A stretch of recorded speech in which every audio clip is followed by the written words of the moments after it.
Christian మైనారిటీని, Christian cell నేను ప్రశ్నిస్తా ఉన్నాను. మీ దగ్గర ఎన్ని సమస్యలు కుప్పలు తెప్పలుగా ఉన్నాయి, మీరు ఎందుకు న్యాయం చేయరు? క్రైస్తవ్యం పక్షంగా బలమైనటువంటి ఆధారంగా మీరు ఎందుకు ఉండరు? మీరు ఉండలేనప్పుడు, మీరు పని చేయలేనప్పుడు మీకు పదవులు ఎందుకు? మాలాంటి చిన్న చిన్న సేవకుల యొక్క జీవితాలు ఆగవాగమైపోతున్నాయి. ఇంకెవరి పక్షంగా మీరు పనిచేస్తారు? ఈ రాష్ట్రంలో 2,50,000 మందిరాలు ఉన్నాయి.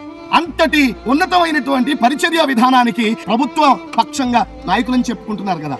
అలాంటి క్రైస్తవ్యానికి మీరు ఇచ్చే భరోసా ఏంటి? మందిరాన్ని కూల్చేసి 5 రోజులైంది. ఎందుకు కూల్చారని చెప్పేసి అడిగి ఆ కూల్చినటువంటి అధికారుల మీద ఏ విధమైనటువంటి చర్యలు మీరు తీసుకున్నారు?